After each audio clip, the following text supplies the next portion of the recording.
Ito po ay kwento ng aking ina na nawalay sa akin ng mahigit 13 taon habang siya ay nasa Pilipinas at ako naman ay nasa Thailand.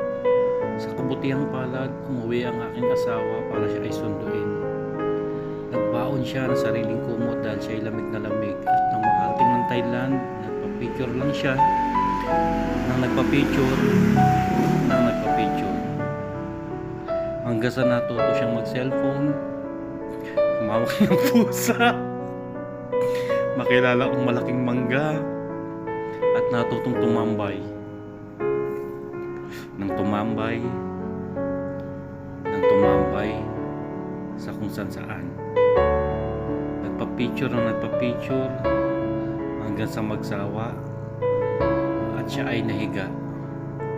Nagpasko saglit, nagpa-picture ulit, at nang nalungkot, nalugmok, nagtampisaw sa dagat, nagliwaliw habang baon niya ang kanyang tabo galing Pilipinas. Nag-sunbathing saglit, nagutom, nagtaka sa pagkain kung hipon ba o dragon, pero wala siyang choice kundi kainin. Tapos nagyayang magkape, tuwa pa rin, at tuwang-tuwa pa rin talaga siya.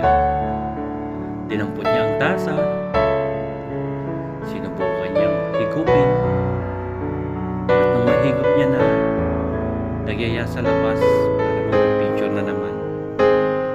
Nag-emote, nagpo-post, at ito ang maiksing istorya ng aking ina ng aming muling pagkikita ng mahigit 13 taon. Maraming salamat.